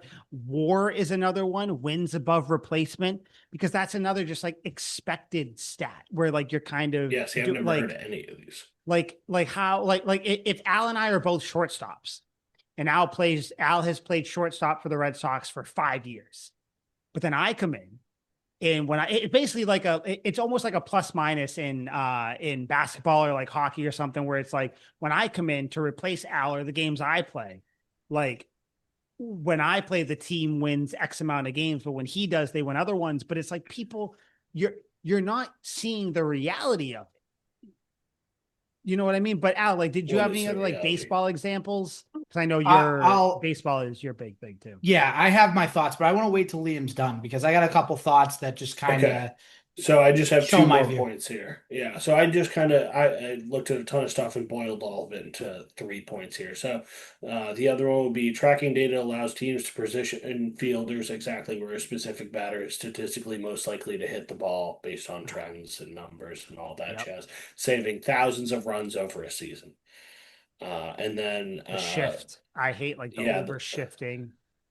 This might be what you were talking about, though I didn't hear the buzzwords in my research. High-speed cameras measure spin rates and axis angles, allowing coaches to help pitchers tweak their grip to maximize their horizontal break and vertical rise. So yeah, it's like with a curveball, like trying to get it to curve more. Essentially, that's what it said. Okay. And it's like they say like if you get more spin on the ball, then you'll be able to kind of curve it more, and which makes sense. Drop more, and then the hitter will have a harder time to hit the pitch. Right? Did Billy Bean? Is all this basically starting around that time? Well, I know the movie takes liberties. Yeah, I would say that was leaning more toward how can we win with a small payroll, because the A's had such a small payroll that they had to like reinvent different ways to win with the guys that they had. Yeah. This is just, like if the Boston Celtics, the Boston Red Sox, and the New England Patriots were the 3 teams that we would all root for, let's be honest, but they have some of the highest payrolls. And this isn't even my point. This is just something based off of that. Like if they're going out of their way to overuse analytics, then you're just overcomplicating them. So that's just me. I have more on it, but yeah. Okay, yeah, because those are my three main points, and I just had Moneyball in my head because I don't know what any of these words mean. Just in my research, they kept coming up, and this is how I summarized it. Yeah, no, that's basically what it is. And then and then you said, did you see any hockey stuff on there No, I didn't. I at didn't all? even look. I don't think Because hockey with really uses it. so with hockey, that's more they more look at like for instance, like with when you go to like analytics and everything, they've kind of weeded out like the enforcer in hockey, where it's like you're wasting a roster spot. The Yeah, lines having four no more lines instead of goons. three, that became a thing. Yeah, like kind of shot selection. Who wants to go for like the penalty shot or not penalty shot, but for like the shootouts or anything? Like it hasn't quite like hockey uses analytics a lot, but it hasn't ruined the sport in terms of like the other big four out there. So yeah, like you can kind of say hockey has been like unscathed, kind of. They still use it like they definitely do, where it's like we want to have a left-handed shooter, right-handed shooter with your center, depending on what's going on and everything. But yeah, it definitely it's the hockey's issues are more with like the game or like other things, not necessarily analytics creeping into it. So yeah, I think hockey's kind of safe right now. But yeah, I think definitely with baseball, football, Liam, like you said, going forward on fourth, that was one of my big things. Then basketball too, with all the Shaylen Brown stuff. But Al, I know that you also had stuff too that you kind of looked up. So, but yeah, hockey's good. I think we can kind of put hockey to the side and then I kind of Yeah. jump on whatever the other one is. But yeah, wherever else you guys want to go with it. For baseball, I have no definitive take. I just wanted to present the points, and I guess we could tackle that right now and get that out of the way because I have strong opinions on the other ones. But my arguments against analytics for baseball is the death of small ball. Analytics provided that stealing bases and bunting often waste precious outs. This largely eliminated these exciting plays, turning baseball into a game dominated by strikeouts, walks, and home runs because those are efficient. Um, managers routinely pull starting pitchers who are throwing masterpieces early because the data shows their effectiveness drops slightly the third time they face a batting order.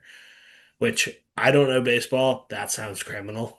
That we're gonna cut somebody off while they're having a great game. I think that's absolutely despicable.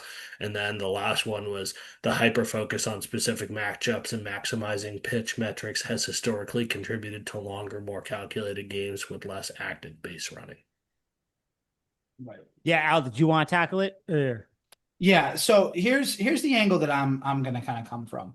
I'll give a couple quick examples in basketball and football, but Mike, you said it. I'm a baseball guy. I coach baseball. I've coached baseball for the over a decade Now now. coach college baseball. Now have the opportunity to coach in college, which we'll talk a little bit more about that next episode. Thank you, Liam. You ruined my surprise, you son of a gun. Fuck me. Yes, you did, dummy. But yeah, well, I'll talk more about that next episode when it's more official. But Yep. yeah, so Simmons. yeah, Women's college. Okay, sorry. Continue. so the way I look at analytics, there's a time and place to have them help you. But I'm sorry, and maybe this is sounding old man, like fist shaking at the clouds, but like I'm more of an eye test and a feel type of guy. So here's a perfect example, right? In baseball, to just start it, they talk about exit velocity, right? What would I rather have? Would I rather have a guy that hits a 100-mile-per-hour line drive, but it's always getting caught? Or would I rather have a guy that's hitting a ball 60 miles an hour? It's a blooper, but it gets into the outfield and the guy gets on base, which gives me the opportunity to score runs. I'm taking the second guy every time because that's going to help my team win. Now, granted, it's great that the first guy is hitting the ball harder, but if it's going right to people and they're making plays, like that doesn't help. And that's one thing with that. And the Now, analytics says they would rather have a guy that has what more of a chance of a home run, and they'd be just willing to give up getting on base. higher velocity because it means that they will find more holes. Those balls could go in the gap and then they get more extra base hits, all that kind of stuff. So there's a lot that goes into it. But Okay. I'm going to get back to baseball in a second. But Yeah. basketball, right? Let's say this. Like, look at the Celtics championship run, right? What did the Celtics do? They shut down Luka Doncic. What was Luka Doncic's weakness? Defense. Couldn't play defense. You didn't need metrics to figure that out. You knew that Luka wasn't in shape, and you knew that he was going to get tired as the game went along, and you could take advantage of that. Jaylen Brown took advantage of that, not to throw salt in the wound, but Jaylen Brown took advantage of that. That's why they won the finals, and that's why he was finals MVP. You don't need analytics to tell you that. Going to football, which the three of us talk about on this podcast for a living. And when I mean for a living, I mean we do it for free, but we love it. With football, right? If you're the Patriots, or you're just, let's not even do Patriots. If you're a high school coach, college coach, you're coaching against another team, you notice that the team is struggling on intermediate passing. So they can't defend passing, 15, 20 yards. But let's say that game, they figure something out. The defense you're going against makes an adjustment, and they're batting balls down. Maybe they get a pick. Maybe they force a fumble, whatever. Are you going to keep doing that because the analytics tells you to do that? No, you're going to make an adjustment, and maybe you try to take some deep shots. Maybe you try to extend runs to the outside. You try something different. And now going back to baseball, because again, it's my forte, and I've always said it's my forte. Now let's talk about pitching for a second. Liam, you brought up something really, really great, which I'm glad you brought up. So thank you for this. If a pitcher is going well, throwing the ball well, and his arm is okay, and he is continuously shutting guys down, why would you go to another guy because analytics says so? And also, I'll give one more baseball example, then I'll kind of wrap up. But let's say this, right? Let's say an individual pitcher versus hitter matchup. Let's say that the scouting report says for the hitter, crushes inside fastballs. Can't hit anything on the outer half, outside corner. But then that game, first two at bats, you put it on the outer half, he's going the other way, and he hits a double, and he hits a single against you. Are you going to go back to the outside because the analytics tells you to do that? I would hope not. And that's where my problem with analytics is. You need to have a feel for the game. So like, Mike, you and I were baseball players. We had kind of that sense of when a game was turning.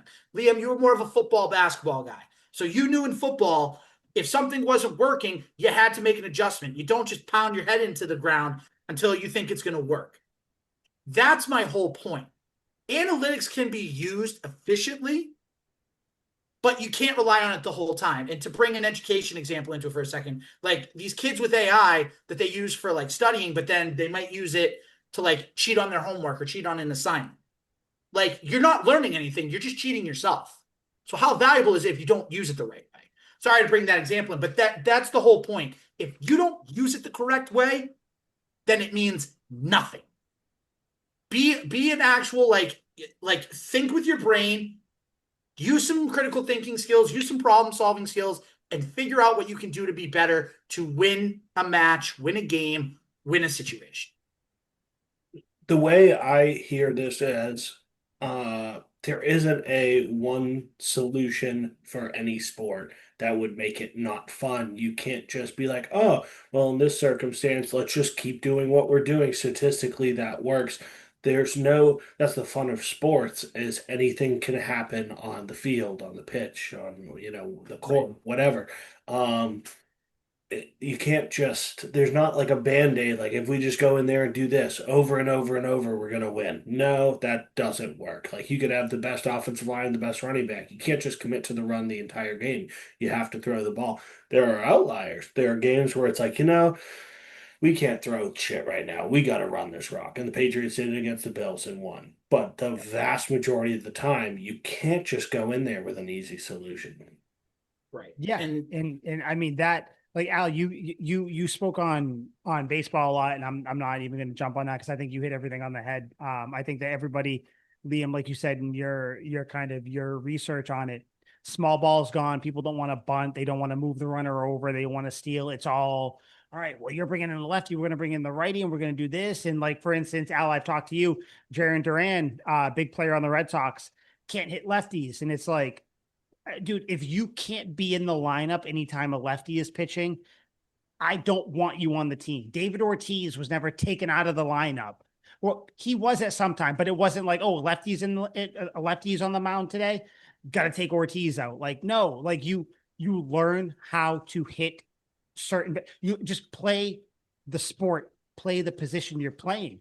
So like Yeah. baseball, like Al, you hit the nail on the head. But for me, basketball, this is what spawned the conversation for me, and it goes to my disdain towards Joe Mazzulla.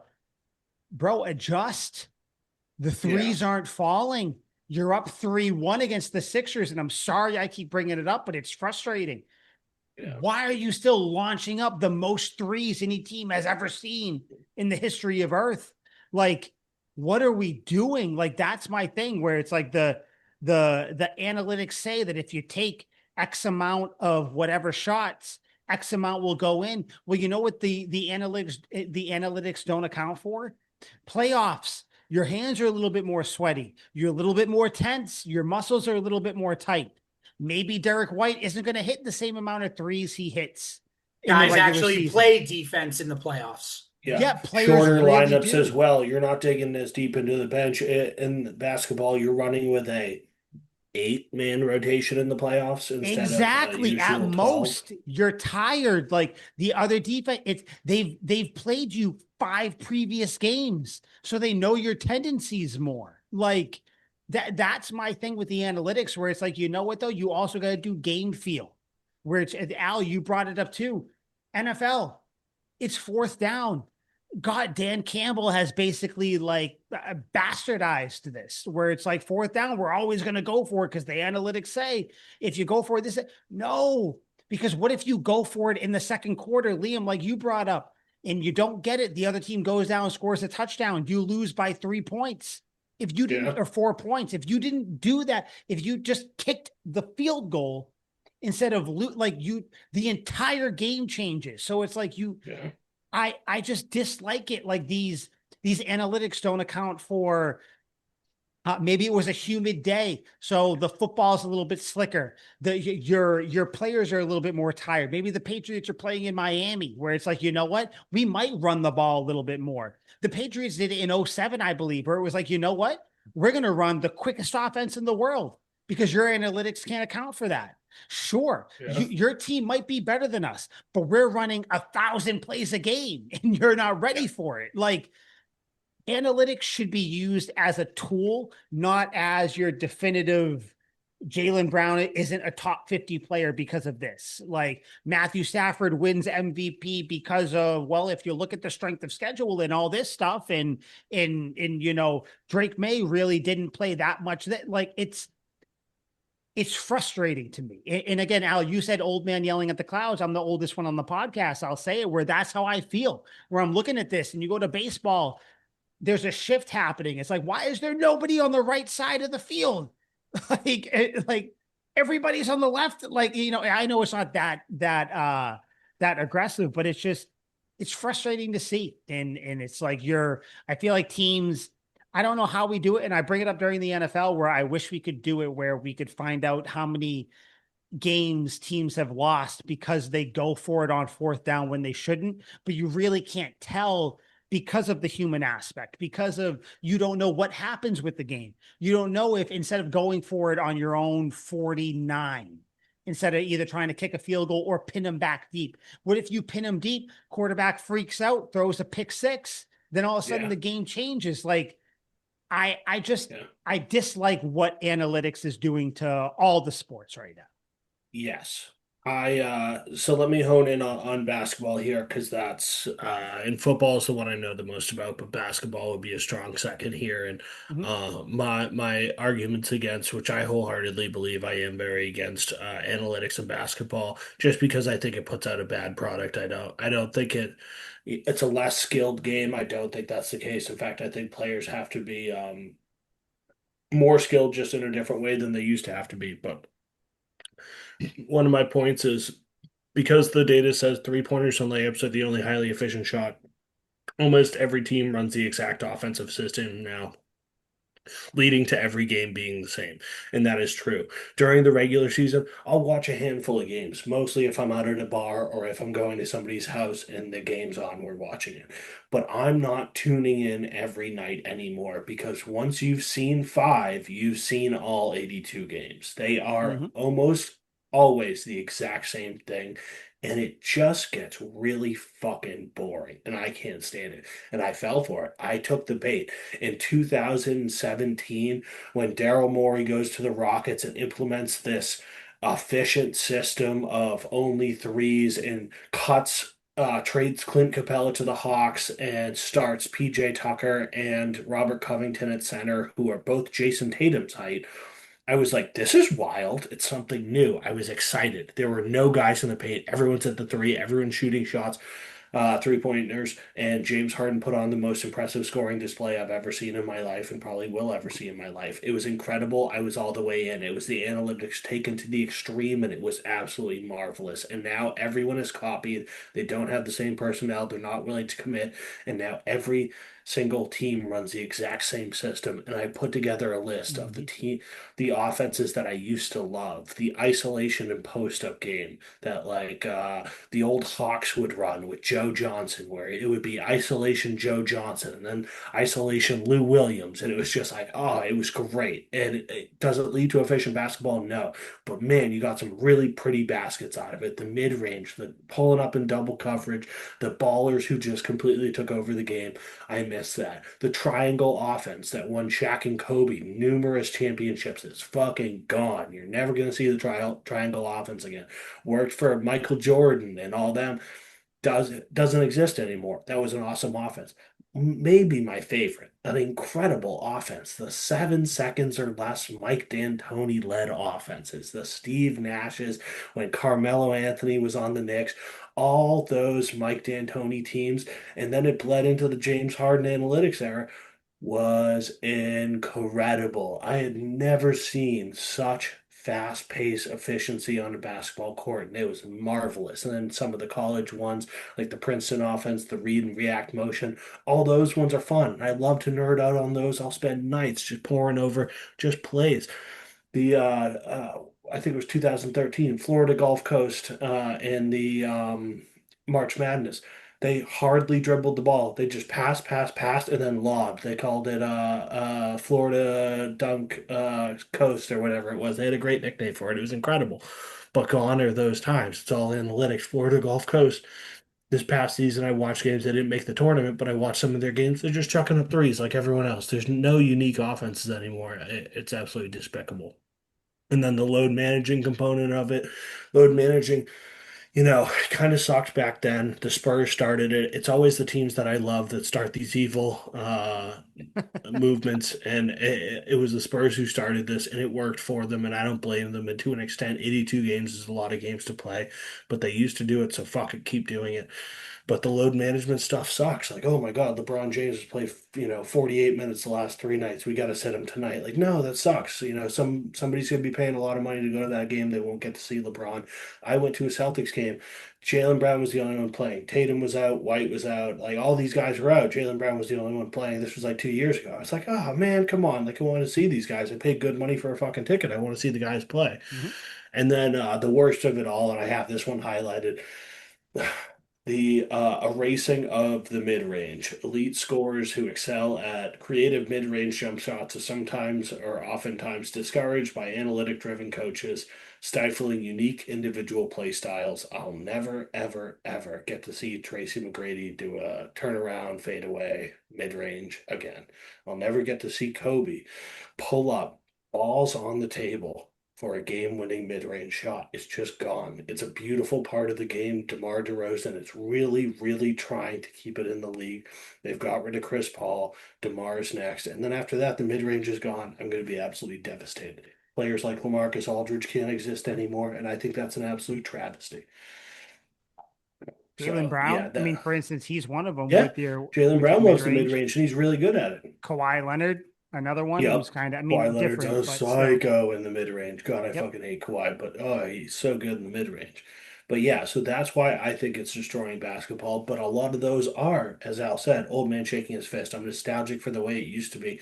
But there is some factored in the sense that the game isn't pretty anymore. Every game's the same. The Nuggets play the exact same way as the Lakers, who play the exact same way as the Pistons, and none of these teams have anything in common, and they all play the exact same way, and I think that's criminal. Yeah, I mean, that was basically where this came from for me. Where I think the NBA out of all the sports is really what analytics has ruined. NBA in baseball, it's more a team by team thing, where you're focusing more on how you approach hitting or how you approach pitching or whatever it is. And then football, it's more of a kind of situational thing. Like we said, fourth down is really what it is with football. Other than Yeah. that, like maybe people focus more on measurements, but that's more still a football, still on field related thing. I think for football, it's more fourth down, when to go for it or not. Um, Yes. But yeah, I NBA, think it's that the bleeds worst. into the bigger point. So I'll get to my football argument against because I believe in this wholeheartedly as well. I would say I'd argue that a computer model, like you said earlier, Mike, cannot feel the physical exhaustion of a defensive line or the momentum of a stadium and the momentum shift in a game when going for it on fourth down. How tired the defensive line is, all that stuff comes into play. And like that's just reduced down to a computer model now where it used to be the feel, the momentum of a game, which is absolutely a real thing.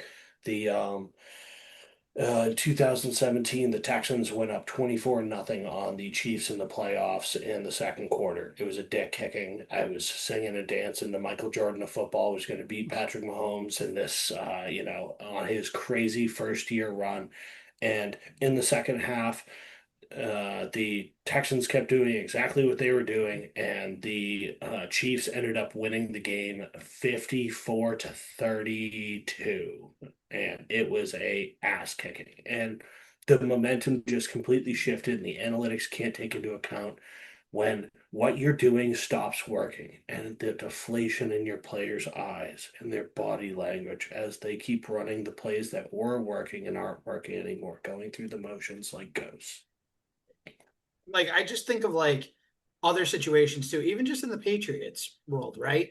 Like the 28-3 Super Bowl Yeah. analytics there, right? And if you want a regular season example, look at I think it was the 2013 season when they came back 24 nothing against the Broncos. Yeah. Look at that game. Like you're telling me that analytics was going to be the say all be all? No, the Patriots made adjustments and they were able to, get pressure on Peyton Manning, cause some turnovers, excuse me, then eventually win the game in overtime. Yeah. And like, They did that without analytics.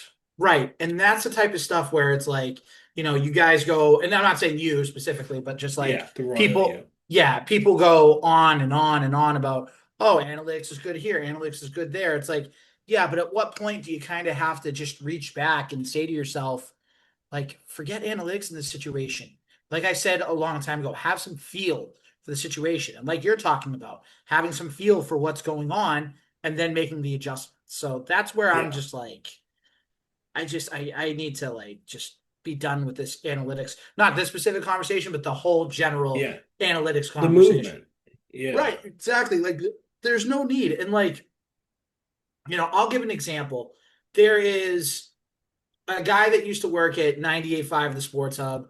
He was a producer, big baseball guy, but he's one of those. And I like the kid. I think the kid is very knowledgeable when it comes to baseball, but he relies too heavily on the stats. And I'll say it, Tyler Milliken from 98.5, great baseball mind. Like he knows his Yeah. stuff, but he's overly into the analytics. And he talks in this language that it's like, it might as well be a different language. It might as well not even be English. And I feel like saying to him in times on social media, but I don't want to be confrontational online with strangers, but just to be like, dude, Better. can you just be normal and can you give us normal stats, please? Like, Yeah. we don't need it. And again, the kid's doing baseball content as his full time job. That's great. Happy for him. More power to them. Right. But also know who you're talking to. Yeah. That's the whole thing. 100%.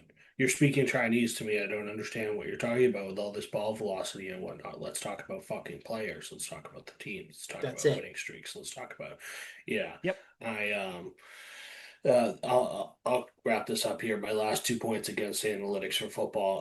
The devaluation of running backs. Data-driven front offices now view running backs as easily replaceable assets with short career spans, leading to lower contract offers for athletes at the position, which I think is criminal. Instead of paying a guy, they can just draft somebody, and hopefully him and his backup can make up the higher paid starter in the aggregate, which I think is absolutely despicable. You cannot replace Sean Alexander. You cannot replace Priest Holmes. Actually, they did with Larry Johnson, who was sick. But like in the grand scheme of things, you don't get that But still, lucky. point Like, taken. Point yeah, taken. 100%. You can't replace LaDainian Tomlinson and stuff like that. And that's what the Giants' thought process was. They let Saquon walk, and they're like, we're going to replace him with Devin Singletary, and I can't even remember who else they had, but they had two or three like more than serviceable running backs that are super okay.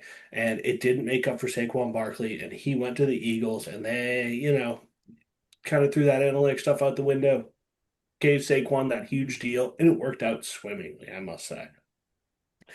And then my last point is, gone are the days of us sitting on our couch watching the Patriots game. It's a 1 o'clock game.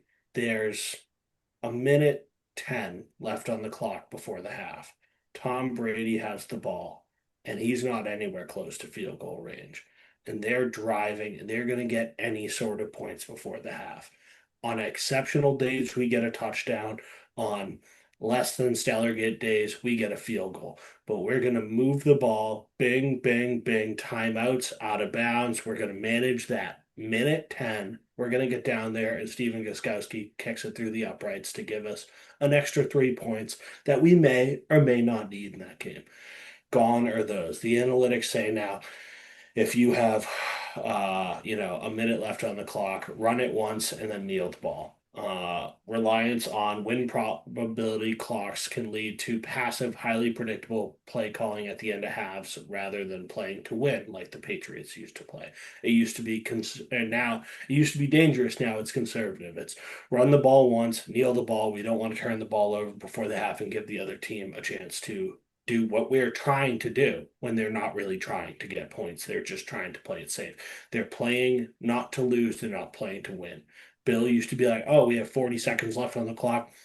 We can get one pass off to Philip Dorsett, and that'll give us 25. And then if we get Edelman on a quick turnaround route and call a timeout, boom, we're in field goal range. Gostkowski can hit it from 40. We'll be golden." Those days are gone anymore. And now, if somebody gets the ball with a minute or so left on the clock, I go take a piss. I go grab another beer. I go do whatever I'm going to do throughout halftime because there's nothing to watch anymore. Well, because even if like the offense, because you're talking football, gets pass interference call, Yeah, on the defense, and they get like extra whatever yards, odds are they're not going to do anything because again, it's like what, let's play it safe, do this and that, and I think yeah, there's a different way to it where it's like kind of like I bring up with the Celtics, where it's like they should have played it safe up 3-1 against the up against the Sixers. But again, like they relied on their own analytics where it's like, we're going to win anyway, because we're going to play how we've always played. In football, it's like, what the analytics will probably tell you to just run the ball, whatever, just kind of go into it, live to see another day. But if you have a good team, the human element, you have a yeah, team on their heels. They just gave up a big 28-yard pass interference call. No, let's push the ball. Like, let's try to score. Let's yes, try to, put our feet on their throat. yeah. And I think that's Because they're why, afraid of throwing a pick, which would be devastating. So don't throw a sure, fucking but pick. that's why we watch professional sports, to Yeah, see the, hey, you know what? Like, I don't think you could run it. Like the analytics will tell you to probably just, what? You're at your own 30 with 49 seconds left. You should probably just run it. No, let's do this. And again, I can see the other side where it's like, yeah, but the analytics will probably tell you to like do the opposite on fourth down or whatever. But this is where it's just like, you take that into account and you use your real game feel, you use your experience as a coach or a player or whatever it happens to be in whatever sport you're doing. Like it's frustrating because a lot of sports now seem so formulaic where it's like, yeah, like you said, Liam, this NBA team, every team looks the same. We're going to run Yeah. pick and rolls. We're going to throw it in. We're going to try to get the call. If we don't get it, we're going to miss. We're going to maybe half-ass back down on defense. There's going to be some sort of call because we're going to have to, hack whoever's going up for a layup and go to the line. Like football, a minute left before halftime. No one's going to do anything. Like baseball. Okay, a lefty's coming in. Well, we're going to have to pull a righty. Oh, a lefty's pitching. Durant isn't going to play. Jaron Durant isn't going to play. It's just, it's very, very frustrating. And I think we've hit a tipping point in analytics. I think we got to bring the human element back into it, especially in the playoffs or crucial crunch time games. I just think it dumbs down the product. Exactly. The final point should be, does it make the product on the field better? Because that's ultimately all that matters. Like, you could have the most efficient offense in the world. If no one's watching it, no one cares. Exactly. And I think analytics helped that to start, but we've hit a point where, like I said, and I'm just bringing it back because this is the point that kind of spawned this conversation. If your analytics tell you that Jaylen Brown isn't a top 7 player on any NBA team, your analytics are broken. And that's where I feel like we're at. New analytics. Yeah. But yeah, that was kind of my thoughts on it. I know, Liam, you had your things. Al, you had your thoughts. Do you guys want to wrap up any analytics thoughts before we get out of here? If you're listening, long episode, but guess what? Fucking deal with it because you hate analytics too, just like we do. So do you guys have any kind of final thoughts on analytics or any points you couldn't get to? Nope. Nailed it. I think we covered it all. Yeah. So next week, we will be at Al's wedding next week by the time you hear us next time. I don't know the specifics on what we'll be talking about. I don't know. All I know is that we will all look very good. We'll be getting into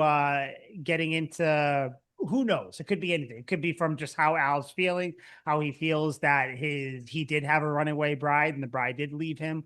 We'll talk about it. We'll see what's going on. Maybe we'll do like a wedding themed episode where it's like songs you got to play, songs you don't got to play, foods you like, how you do it. Because we all have experience to some degree. So yeah, I think it'll be a good one. But you guys have anything else? Nothing else you want to get off your chest? Nada. It's gonna be It's gonna be the last episode where I'm not married man. There you go. Yeah. So Not this like was you haven't essentially been basically married for 5 years. This was essentially your bachelor party. There's documentation. There is. So there's documentation now. Yeah, it's legal soon. Yeah, it's gonna be. There's a piece of paper that's gonna say it. Can't wait. I can't wait for next week. It's gonna be cool. We will all be in the same area, the same room next week, so that'll be fun. So good episode next week. Can't wait. So for Liam, Al, I'm Mike. This was Tuck Rule Takes, episode 237, giving you that main character energy on whenever you're listening to this.